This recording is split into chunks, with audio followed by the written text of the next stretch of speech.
अस्सलामुअलैकुम। Welcome back to Noble academy.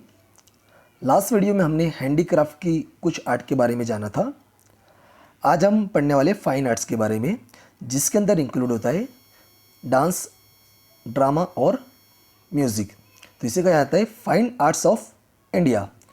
तो हम सबसे पहले जो हमारी आर्ट्स है वो है म्यूज़िक के बारे में हम जानेंगे। तो वीडियो को अच्छी तरह से देखना और समझना। Indian music is unique in the world from the point of view tune, rhythm and harmony. So it is different from music of other countries of the world. India का जो म्यूज़िक है वो ट्यून, रिदम और harmony में पूरा different है। यानी India के जो सॉन्ग होते हैं वो पूरे डिफरेंट होते हैं, उसके जो रिज़म होते हैं वो अलग होते हैं, उसको बनाना पूरा डिफरेंट होता है। So it is different from music of the other countries of the world. Samveda, one out of the four Veda. Samveda, one out of the four Veda, is considered to be associated with music. Richa's of Samveda are sung with the tune and rhythm of music. जो चार वेदा होते ऋग्वेदा, यजुर्वेदा, सामवेदा और अथर्ववेदा, और उसमें जो सामवेदा है वो एक तरह से म्यूज़िक के रिगार्डिंग बुक है, जो हिंदू रिलीजन के अंदर कि किस तरह म्यूज़िक को बनाया जाना, उनके जितने भी रिचाज होती, रिचाज मतलब उनके श्लोकों को किस तरह गाना, वो सारा का सारा किस में बताया गया है, सामवेदा में। तो Samaveda is considered as a music book of रिचाज for tune and rhythm of music. Music involves both singing and playing. सारे गामा पाधा नी are 7 vowels of music. How many vowels in music? There are 7 vowels in music. Indian music can be divided mainly into two parts: classical music and folk music. Classical music किसे बोलेंगे? जैसे अभी हमारे जो सॉन्ग होते हैं, हम जो अभी जो प्रेजेंट में बनते हैं, उसको हम बोल सकते हैं classical music.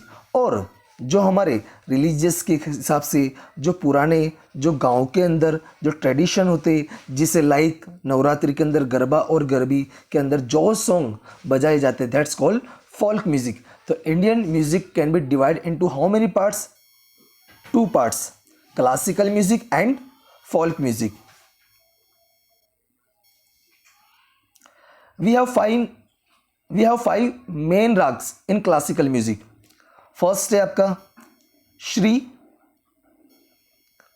Deepak, Hindol, Megh and Bhairavi. तो ये 5 रागस है। तो how many ragas in classical music? Shri, Deepak, Hindol, Megh and Bhairavi. ऐसा माना जाता है कि ये जो 5 जो राग है वो लॉर्ड शिवा के जो पंचमुख है उसमें से निकले हुए माना जाता है। तो how many ragas? There are 5 ragas: Shri, Deepak, Hindol, Megh and Bhairavi. In ancient India many text were written on music, out of which interested of 3, कि बहुत सारी बुक म्यूजिक के ऊपर लिखी हुई है, पर जो 3 जो बहुत ज़्यादा फेमस है, जिसका नाम है फर्स्ट संगीत मकरंद, सेकंड संगीत रत्नाकर एंड थर्ड है संगीत पारिजात। तो हम 1 बाय इसको हम डिस्क्राइब करेंगे। तो जो फर्स्ट है आपकी वो है संगीत मकरंद। अब music scholar Narad who had written संगीत मकरंद इन अबाउट 900 BC, कि संगीत मकरंद जो लिखी है वो है म्यूजिक स्कॉलर जिसका नाम है नारद, और ये 900 BC में बहुत पुरानी है। It is describe 90 veenas and 101 rhythm which are useful even today. तो संगीत मकरंद के बारे में अ म्यूजिक स्कॉलर नारद, तो वो wrote Sangeet Makarand Narad. How many years old ago? 900. How many Venas are there in 90s and how many rhythm are there in 100 1. This is a book Sangeet Makarand written by Narad. Second जो है वो आपकी है Sangeet Ratnakar.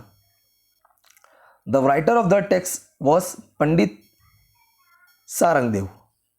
The writer of this text was Pandit Sarangdev. तो Sangeet Ratnakar written by Pandit Sarangdev. He live in Daulatabad. कहाँ पर रहते थे ये? दौलताबाद में. So he was familiar with north Indian music and south Indian music. इन्हें नॉर्थ इंडियन म्यूजिक भी आता था और साउथ इंडियन म्यूजिक से भी इनको जाने जाते थे और इनको दोनों म्यूजिक आते थे.